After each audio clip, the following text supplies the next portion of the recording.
Assalamualaikum warahmatullahi wabarakatuh. Perkenalkan, nama saya Naya Ardana dari kelas 12 MIPA 3. Di sini saya akan melakukan presentasi tentang hari kiamat atau hari akhir dan ciri-ciri atau tanda-tanda kiamat kubra. Berikut penjelasannya. Penjelasan yang pertama adalah tentang kiamat sugra. Kiamat sugra adalah kehancuran sebagian kecil dan dari kehidupan di dunia dan dimaknai sebagai hari berakhirnya kehidupan seseorang atau sebagian makhluk hidup di muka bumi. Dalam bahasa Arab, kiamat sugra diartikan dengan kiamat kecil, yaitu contoh-contoh kiamat kecil seperti tsunami, gempa bumi, longsor, dan lain-lain. Kemudian, kiamat kubra. Kiamat kubra adalah kehancurannya seluruh alam semesta beserta isinya, termasuk manusia, binatang maupun tumbuh-tumbuhan. Kubra dalam bahasa Arab yaitu besar. Berarti jika disambung, kiamat kubra adalah kiamat besar yang nantinya pasti bumi akan digoyangkan dan menjadi hancur, lautan pun akan meluap, benda langit akan berjatuhan. Ya, jadi tidak ada satupun yang tersisa, baik hewan maupun tumbuh-tumbuhan yang lainnya. Kemudian tanda-tanda kiamat kubra. Yang pertama, ada apa itu duhan dan kapan duhan akan muncul.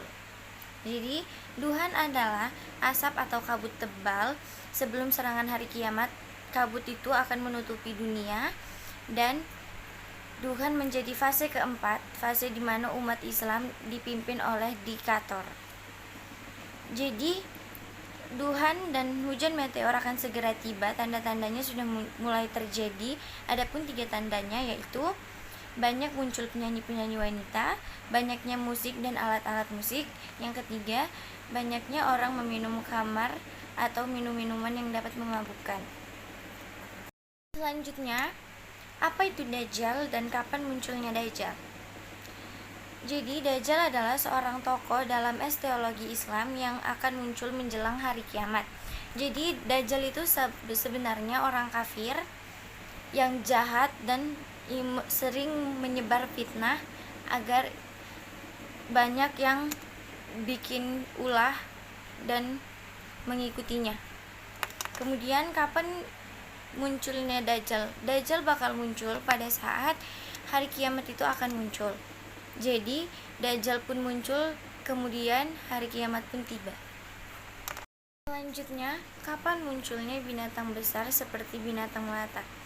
Jelang kiamat akan memunculkan binatang-binatang aneh yang melata dari perut bumi yang dapat berbicara untuk menandai wajah-wajah orang yang beriman maupun tidak beriman. Binatang tersebut adalah dabbah. Rasulullah SAW pun menyebutkan beberapa kali sebagai salah satu tanda mendekatnya kiamat. Jadi, dabbah juga disebutkan Rasulullah SAW menjadi salah satu pengingat umat Islam untuk bertaubat. Jadi, jika munculnya dabbah itu akan menandakan bahwa kiamat pun akan dekat.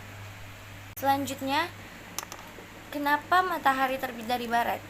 Matahari saat ini terbit dari arah timur dan terbenam dari arah barat.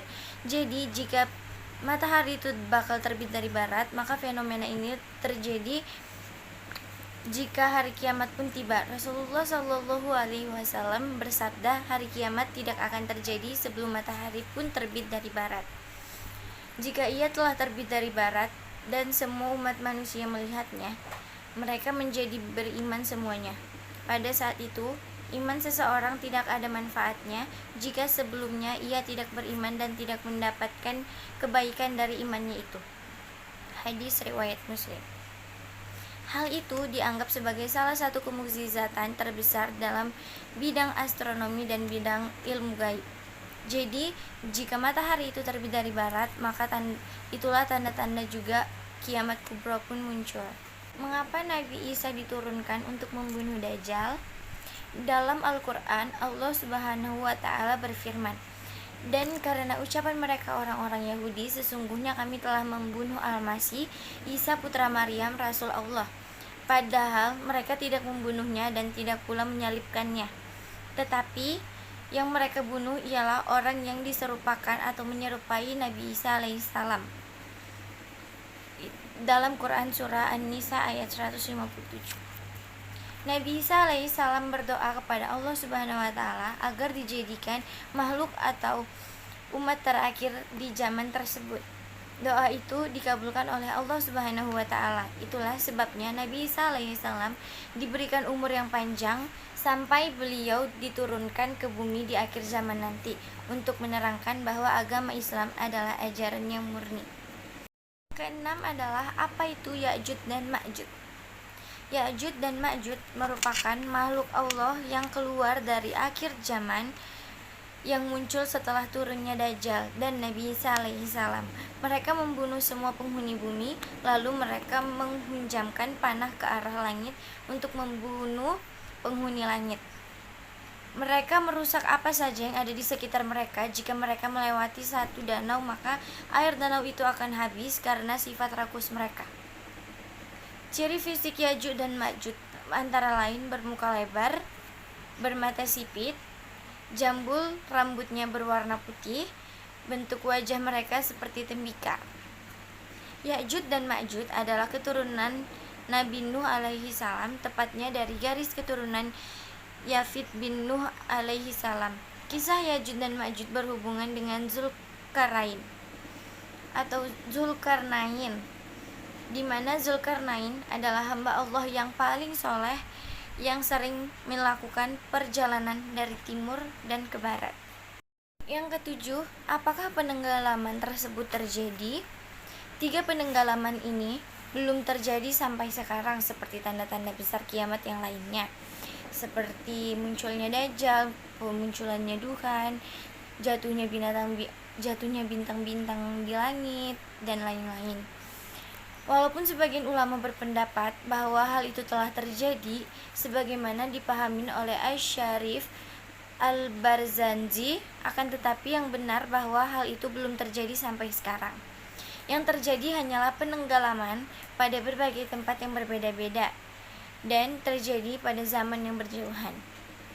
Melindungi diri dari fitnah Dajjal, sementara 3 penenggalaman ini sangat terjadi besar lagi menyeluruh pada banyak tempat di berbagai belahan bumi bagian timur, barat, dan di Jazirah Arab.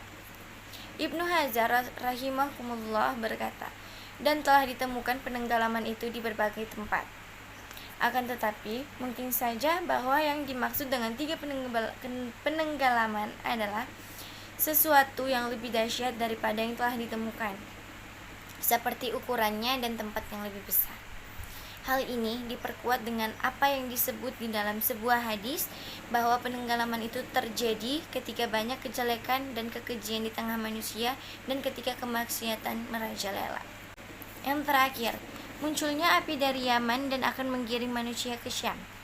Banyak riwayat yang menunjukkan bahwa api tersebut akan keluar dari Yaman, yaitu dari jurang.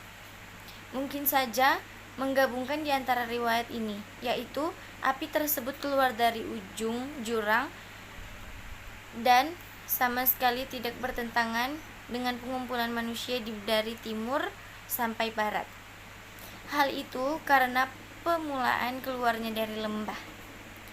Lalu jika api tersebut telah keluar, maka akan menyebar ke seluruh bagian bumi, dan yang dimaksud dengan menggiring manusia dari timur sampai barat adalah pengumpulan yang bersifat menyeluruh, tidak khusus di bagian timur dan barat saja. Jadi pengumpulan yang bersifat menyeluruh itu dikumpulkan dari bagian utara, selatan juga, bukan khusus di bagian timur dan bagian barat saja. Sekian presentasi dari saya, kurang lebihnya saya mohon maaf. Wassalamualaikum warahmatullahi wabarakatuh.